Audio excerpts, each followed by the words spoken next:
Hello everyone, welcome back to our channel. दोस्तों, stock market में हमें मेनली दो तरह से इनकम होती है। या तो हमें शॉर्ट टर्म गेन होता है या हमें लॉन्ग टर्म गेन होता है। अगर 12 महीने के अंदर अंदर हम किसी स्टॉक को बेच देते हैं तो उसे शॉर्ट टर्म गेन कहते हैं। और अगर हम उसे लंबे पीरियड के लिए होल्ड करते हैं और 1 साल के बाद हम उसे सेल आउट करते हैं तो उस पर जो हमें गेन होता है उसे लॉन्ग टर्म गेन कहते हैं। शॉर्ट टर्म और लॉन्ग टर्म दोनों पर ही इनकम टैक्स में अलग तरह से ट्रीटमेंट है और अलग तरह से इन पर टैक्स रेट्स लगते हैं। लेकिन आज के वीडियो में हम गेन की बात नहीं करेंगे, हम बात करेंगे जबकि आपको लॉस हो जाता है। तो बहुत बार पॉसिबल होता है कि आपको गेन ना हो स्टॉक मार्केट में, कई बार हमें लॉसेस भी हो जाते हैं।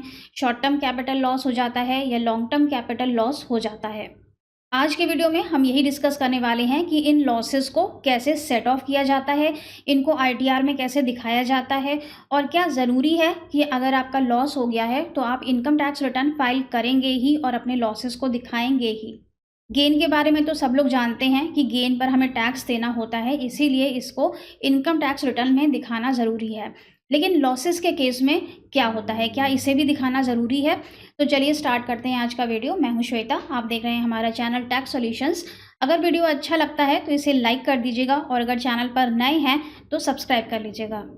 तो दोस्तों, आप सब लोगों को पता ही है कि जब भी हम अपनी इनकम टैक्स रिटर्न फाइलिंग करते हैं तो हम सबसे पहला काम करते हैं कि अपने टीआईएस स्टेटमेंट को या एआईएस स्टेटमेंट को ओपन करते हैं। इसीलिए शेयर्स की कोई भी डिटेल आपके एआईएस टीआईएस में आ रही है तो हम उसे स्किप नहीं कर सकते हैं। अब जैसे कि यहाँ पर ये टीआईएस है, इसमें यहाँ पे हमें दिख रहा है sale of securities and units of mutual fund. इसका ट्रीटमेंट अब इनकम टैक्स रिटर्न में कैसे होता है? तो सबसे पहला काम आपको करना है कि अपने ब्रोकर को कॉन्टैक्ट करना है। उससे आप अपने शेयर्स का प्रॉफिट लॉस स्टेटमेंट या फिर टैक्स रिपोर्ट निकलवाएंगे। अगर आप खुद से अपना डीमैट अकाउंट मैनेज करते हैं तो आप खुद भी ये काम कर सकते हैं। डीमैट अकाउंट में लॉगिन करेंगे और वहाँ पर आपको शेयर्स की प्रॉफिट लॉस स्टेटमेंट या टैक्स रिपोर्ट मिल जाएगी। उसे आप एक्सेल फॉर्मेट में डाउनलोड कर लेंगे। इस एक्सेल शीट में सारी इन्फॉर्मेशन दी होती है कि ड्यूरिंग द ईयर आपकी सेल कितनी है, आपकी परचेज कितनी है, आपको कितना गेन हुआ और आपको कितना लॉस हुआ। शेयर्स पर अगर आपको गेन हुआ है तो उस पर आपको टैक्स देना होता है और इस पर हम पहले भी काफ़ी सारे वीडियोस अपलोड कर चुके हैं कि अगर सैलरी इनकम के साथ साथ आपकी शॉर्ट टर्म गेन से इनकम है या लॉन्ग टर्म गेन से भी इनकम है तो आप किस तरह से उसे अपने इनकम टैक्स रिटर्न में रिपोर्ट करेंगे। काफ़ी सारे वीडियोज़ हमने अपलोड किए हैं, आपको लिंक डिस्क्रिप्शन बॉक्स में दे देंगे।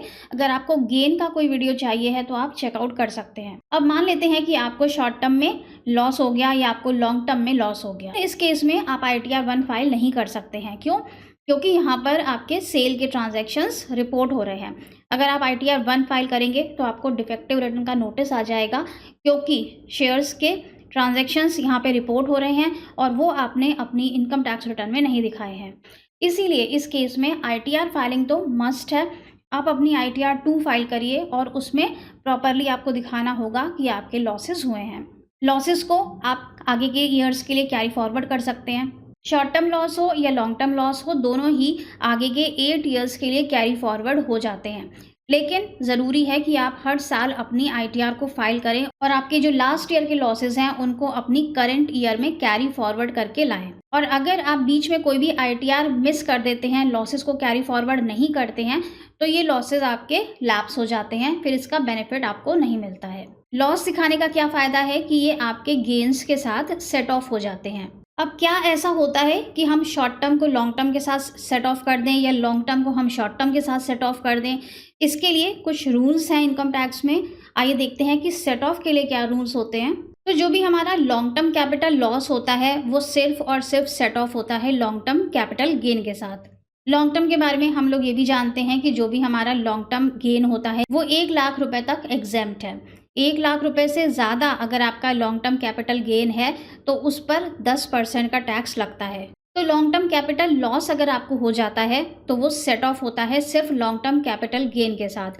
जैसे कि इस साल में आपको लॉस हो गया है लॉन्ग टर्म पर, तो आप इसे कैरी फॉरवर्ड कर सकते हैं अगले साल के लिए। और फिर अगले साल अगर आपको लॉन्ग टर्म में ही अगर गेन हो गया तो ये उसके साथ सेट ऑफ हो जाएगा। अब बात करते हैं हम शॉर्ट टर्म के लिए। शॉर्ट टर्म में अगर आपको कोई भी लॉसेस हुए हैं तो वो आप लॉन्ग टर्म और शॉर्ट टर्म दोनों के साथ सेट ऑफ कर सकते हैं।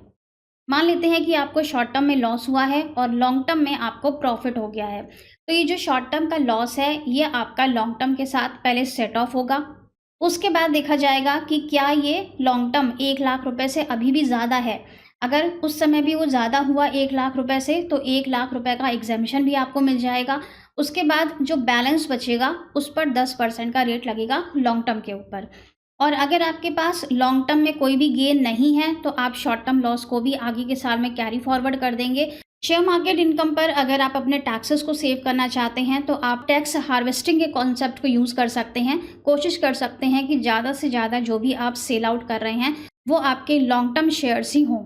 लॉन्ग टर्म पर हमें 1 लाख रुपए का एग्जेम्पशन भी मिल जाता है, साथ ही इस पर 10% का टैक्स लगता है। जबकि शॉर्ट टर्म पर आपको फ्लैट 15% का रेट देना पड़ता है और कोई भी एग्जेम्पशन नहीं मिलता है। तो बस फ्रेंड्स, आज के वीडियो में इतना ही। होप की वीडियो आपके लिए यूजफुल रहा होगा। लॉन्ग टर्म हो या शॉर्ट टर्म हो, अगर आपके AIS में, TIS में शेयर्स की कोई भी ट्रांजैक्शंस रिपोर्ट हो रहे हैं तो अपनी ITR में शेयर्स के ट्रांजैक्शंस को दिखाना मत भूलिएगा। मिलेंगे नेक्स्ट वीडियो में। Till then stay safe and healthy. Bye bye.